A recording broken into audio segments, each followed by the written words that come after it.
Hello everyone. Today I will discuss about plus 3 second semester English poetry the last unit poetry the lax ills of Inspire. Sambalpur University second semester English the lax ills of Inspire by W.V. East. ତୁମର ଯେତିକି ବି plus three second semester Sambalpur ୟୁନିଭର୍ସିଟିର ସାଙ୍ଗମାନେ ଅଛନ୍ ତାଙ୍କର ମାନଙ୍କର ଟାଙ୍କେ ଏଇ ଭିଡ଼ିଓଟା share କରିଦିଅ। ସେମାନେ କ୍ୱେଶ୍ଚିନ୍ ଆନ୍ସର୍ ନୋଟ୍ସ ଆଉ ବହୁତ ସରଳ ଭାଷାରେ ବୁଝିପାରିବେ ଏଇ ପୋଏଟ୍ରିକେ। ତ ଚାଲ ବିନା ଡେରି କରିକି ଷ୍ଟାର୍ଟ କର୍ମା ଆଜିର ଭିଡ଼ିଓ। यूनिट 4 द लैक्स इल्स ऑफ इन्स्प्री। द लैक्स इल्स ऑफ इन्स्प्री कविताटी किए लिखिछन ना W.V. इस्ट केते मसियारे लिखिछन ना 1888 मसियारे रचना करिछन। बुझियला तुम जदि तार बुक नहीं पाइबार पीडीएफ पूरा चाहबार के चाहूच तो वीडियो के लास्ट पर्यंत देखो मुई तार पीडीएफ तार क्वेश्चन आंसर बुक केनु पाइब सब कहीदेवी।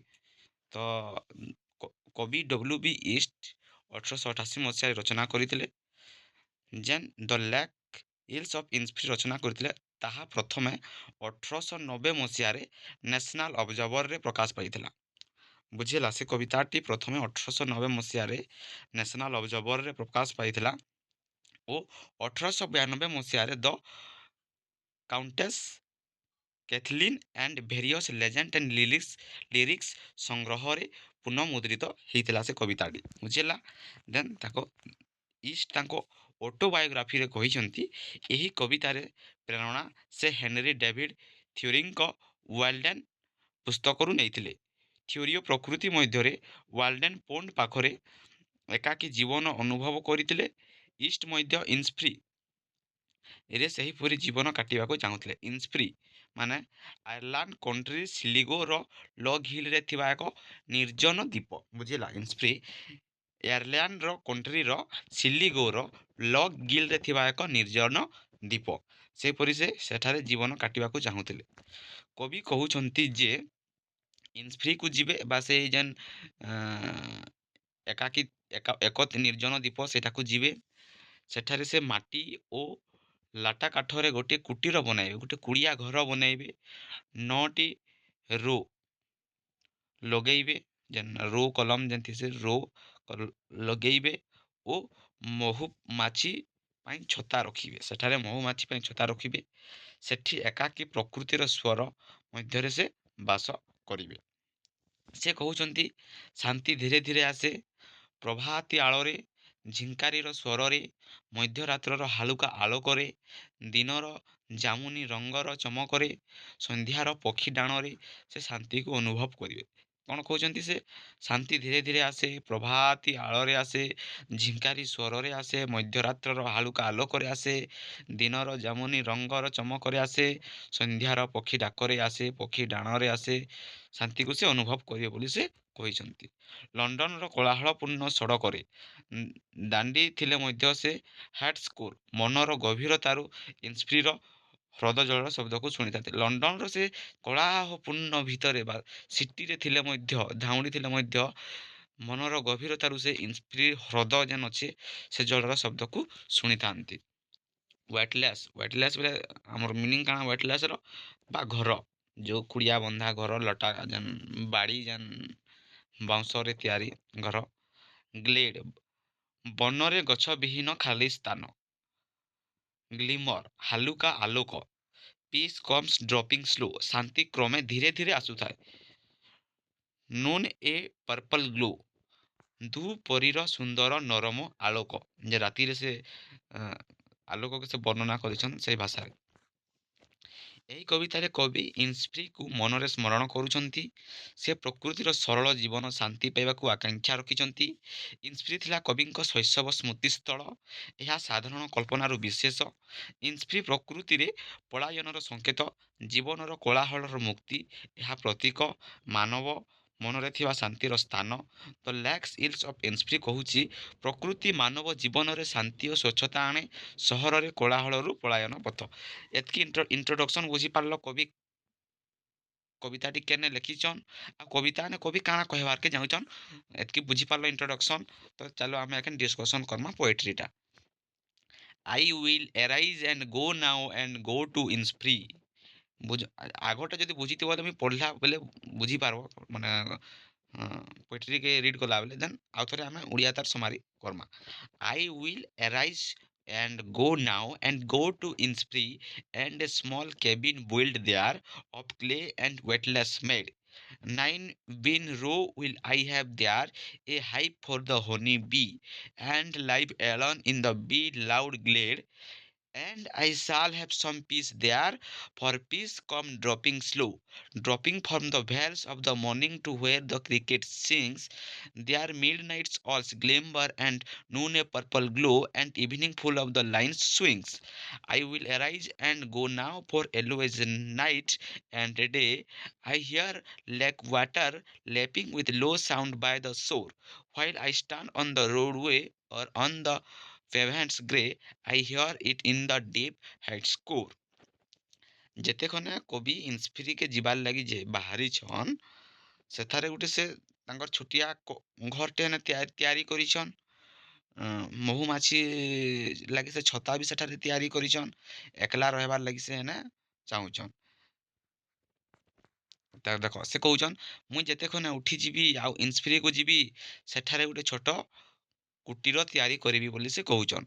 ମାଟି ଓ ଲାଟା କାଠରେ ସେ ଗଢ଼ିଛନ୍ ଆଉ ସେଠି 9ଟି ରୋ ମାନେ ସେଠି ମହୁମାଛି ରଖି ତାର୍ ଲାଗି ଛତା ରଖିବି ଆଉ ସେଠାରେ ଏକାକୀ ବସିବି, ଏକାକୀ ପ୍ରକୃତିର ଅନୁଭବ କରିବି ବୋଲି ସେ କହିଛନ୍।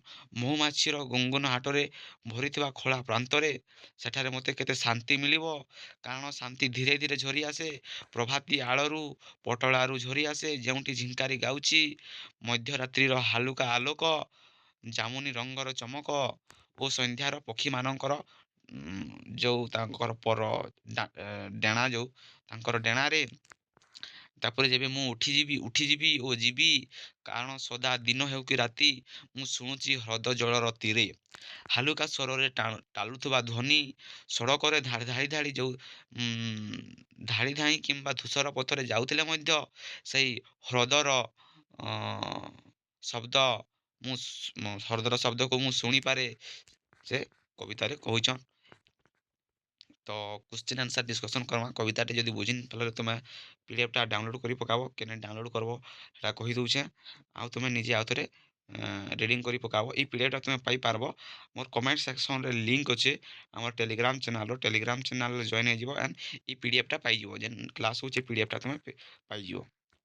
ତ क्वेश्चन आंसर आम डिस्कसन करम। First describe the location of the lakes of Innisfree. Describe करो जेन लोकेशनटा जेन अच्छे लेकटा ऑफ इन्सफ्री सेटा कैसे डेस्क्राइब करो कहीचे। तो काना है आंसर, द लेक इल्स of Innisfree is small uninhabited island in Lough Gill country Sligo Ireland. It is surrounded by water and filled with natural beauty like trees birds and peaceful surroundings. काना है ଏହା ହେଉଛି ଗୋଟେ Ireland କଣ୍ଟ୍ରିର ସିଲିଗୋରେ ଅଛି। ଆମେ ପହିଲେ discussion କରିଥିଲା। ଏହା ହେଉଛି ଆୟାରଲାଣ୍ଡ କଣ୍ଟ୍ରିର ସିଲିଗୋ ଲଗ୍ ହିଲ୍ ମଧ୍ୟରେ ଥିବା ଗୋଟିଏ ଛୋଟ ନିର୍ଜନ ଦ୍ୱୀପ। ପହିଲେ ଆମେ ଡିସ୍କସନ୍ କରିଛୁ ଏହା ହେଉଛି ଗୋଟେ ଆୟାରଲାଣ୍ଡ କଣ୍ଟ୍ରିର ସିଲିଗୋ ଲଗ୍ ଗିଲ୍ ମଧ୍ୟରେ ଥିବା ଗୋଟେ ଛୋଟ ନିର୍ଜନ ଦ୍ୱୀପ। ଏହି ଚାରିପାଖେ ଜଳରେ ଘେରିଥିବା ସୁନ୍ଦର ପ୍ରକୃତିକୂଳ ସ୍ଥାନ, ଯେଉଁଠି ଗଛ, ପକ୍ଷୀ ଓ ଶାନ୍ତିମୟ ପରିବେଶ ରହିଛି। ଦେନ୍ second question, can you think that a background to this poem is essential understanding the poem? Absolutely, yes. The background is essential. Knowing the East was inspired by Theodorus Walden and that he was unhappy in noisy London helps us understand why he longed for inspiration as a peaceful escape. ଉଦାହରଣ ସ୍ୱରୂପ ମୁଁ ଏକ ଶାନ୍ତ ନଦୀକୂଳ ଗ୍ରାମକୁ ଫେରିବାକୁ ଚାହେଁ, ଯେଉଁଠି ମୁଁ ବଡ଼ ଗଛର ଛାୟାରେ ବସିପାରିବି, ପକ୍ଷୀମାନଙ୍କର କୁହୁ କୁହୁ ଶବ୍ଦ ଶୁଣିପାରିବି ଓ ପାଣିର ଝର୍ଣ୍ଣା ଧ୍ୱନିରେ ମନକୁ ଶାନ୍ତି ମିଳିବ, ସହରର କୋଳାହଳ ବିନା ବୋଲି ସେ କହିଛନ୍ତି।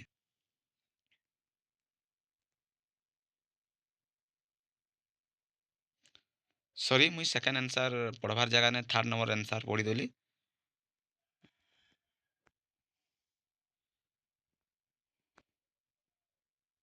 second answer देखो, yes, for example, I will like to return a quit riverside village where I can sit under big trees, hear birds singing, and enjoying the sound of flowing water without any disturbance of city lives। ବୁଝିଲା।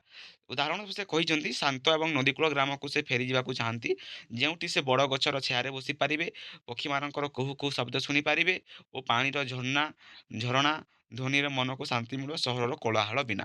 ଦେନ୍ third question ଦେଖ, do you think that background to this poem is essential understanding the poem. Question 3 देखो, yes, the background is essential, lying the is inspired by the Theodorus Walden, and he was unhappy his noisy London helps understand why he longed for inspiration a peaceful escape। Question 3 काना कहला, पृष्ठभूमि जानिबा आवश्यक, background बा पृष्ठभूमि जानिबा अत्यावश्यक।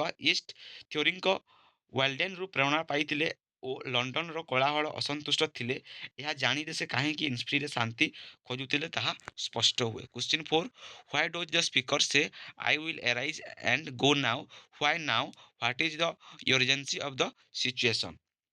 4 number କାଣା କହିଲା, ନାଉ ଶବ୍ଦଟି ସେ ତାଙ୍କର ଭିତରେ ଥିବା ଦୃଢ଼ ଇଚ୍ଛା ଓ ଆତୁରତାକୁ ପ୍ରକାଶ କରେ। ସେ ସହରରେ ଟାଣାପୋଡ଼ରୁ ପଳାଇ ପ୍ରକୃତିରେ ଶାନ୍ତି ପାଇବାକୁ ତୁରନ୍ତ ଚାହୁଁଥିଲେ, ସେଥିପାଇଁ ନାଉ ଶବ୍ଦର ସେ ବ୍ୟବହାର କଲେ। Question 5, how does the speaker say in the fourth line that he want to live alone. ସେ ଏକାକୀ ରହିବାକୁ, he want to live alone to find complete peace and freedom from the chaos of society, solitude nature will give him spiritual calmness. ସେ ଏକାକୀ ରହିବାକୁ ଚାହୁଁଛନ୍ତି କାରଣ ପ୍ରକୃତିର ନିର୍ଜନତାରେ ସେ ପୂର୍ଣ୍ଣ ଶାନ୍ତି ଓ ସମାଜର କୋଳାହଳରୁ ମୁକ୍ତି ମିଳାଇ ପାରିବେ। Then 6 number question, what do you think the poet means when he say that the noon inspire has a purple glow? It means that noon at inspire is soft and beautiful, not harsh or scorching like in the city. It may also refer to purple flowers or the magical light in nature। ଏହାର ଅର୍ଥ ହେଉଛି ଇନ୍ସପିର ସୁନ୍ଦର ଓ ସହଜ, ସହରର ପରି କଷ୍ଟକର ଓ ତୀବ୍ର ନୁହେଁ। ଏହା ପ୍ରକୃତିର ମାୟାବୀ ଆଲୋକ କିମ୍ବା ଜାମୁନି ରଙ୍ଗର ଫୁଲର ସୌନ୍ଦର୍ଯ୍ୟକୁ ସୂଚିତ କରିପାରେ। 7 number question, what does the speaker mean when he say peace comes dropping slow. Answer, he means that peace in nature comes gradually and gently like the morning dew. It is not but steady, claiming the heart and soul।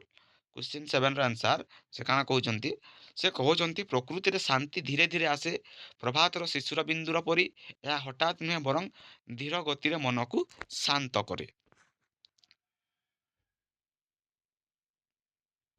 8 number question, comment on the emphasis given to the rhythm of the poem। The poem has musical rhythm created by rhyme, alternation and associations। This rhythm reflects the calm flow of lake water and the peaceful nature setting। କାଣା କହିଲା ନା, କବିତାରେ rhyme, ଅଲ୍ଟରନେସନ୍ ଓ ଏସୋସିଏସନ୍ସ ଦ୍ୱାରା ସଙ୍ଗୀତ ଲୟ ସୃଷ୍ଟି ହୋଇଛି। ଏହି ଲୟ ଇନ୍ସପିର ପ୍ରକୃତିରେ ଜଳର ଶାନ୍ତି ପ୍ରବାହକୁ ସ୍ମରଣ କରାଏ। Then last question, do you think this is a poem for the ear or for the eye to be seen on the page? Yes, it is a poem for the ear। The sound device like alternation, associations and rhythm are best enjoyed when read aloud, just like the lapping sound of the lake water। ଏହା କାନ ପାଇଁ କବିତା, ଅଲ୍ଟରନେସନ୍, associations, rhythm ପରି ଶବ୍ଦ ଶିଳ୍ପଗୁଡ଼ିକ ଉଚ୍ଚାରଣରେ ଶୁଣିଲେ ତାହାର ଆସଳି ସଙ୍ଗୀତକ ମାଧ୍ୟ ବୁଝାଏ, ଯେପରିକି ହ୍ରଦ ଜାଲର ଲ୍ୟାପିଂ ସାଉଣ୍ଡ। ବୁଝିହେଲା। क्वेश्चन आंसर समराइजिंग सब बुझीगला। तो लास्ट आम देखम जी जेन मैंने बुझी नहीं पार यहाँ तार कनक्लूजन अच्छे से बुझीपार। देख, यही कवितार डब्ल्यू बी इस सहरर कोलाहलमय जीवन क्लांत हो प्रकृतिर शांतिपूर्ण परिवेश में बसवाक इच्छा प्रकाश कर से इन्सफ्री नामक हृद द्वीप को जावाक चाहूँगी। सेठारे से माटी और लाटा काठरे गोटे छोट कुटीर तैयारी करेंगे, महू चाष करेंगे और महू पालिबे। ସେଥିରେ ଶାନ୍ତି, ପ୍ରଭାତର ଶୀତଳତା, ମଧ୍ୟରାତ୍ରିର ଆଲୋକ, ଦୁପହରିର ଜାମୁନି ରଙ୍ଗ ଓ ସନ୍ଧ୍ୟାର ପକ୍ଷୀ ଗୀତ ସବୁ ସେ କୁହକୁ ଆନନ୍ଦ ଦେବ। କବିଙ୍କୁ ସହରର ରାସ୍ତାରେ ଯାଉନଥିଲେ ମଧ୍ୟ ହ୍ରଦ ଜଳରେ ଚାଲୁଥିବା ଧ୍ୱନି ହୃଦୟରେ ଗଭୀରେ ଶୁଣାଯାଏ। ଏହି କବିତାରେ କବିଙ୍କ ପ୍ରକୃତି ପ୍ରେମ ଓ ଶାନ୍ତିର ପ୍ରତି ଆକାଂକ୍ଷା ପ୍ରକାଶ ପାଇଛି।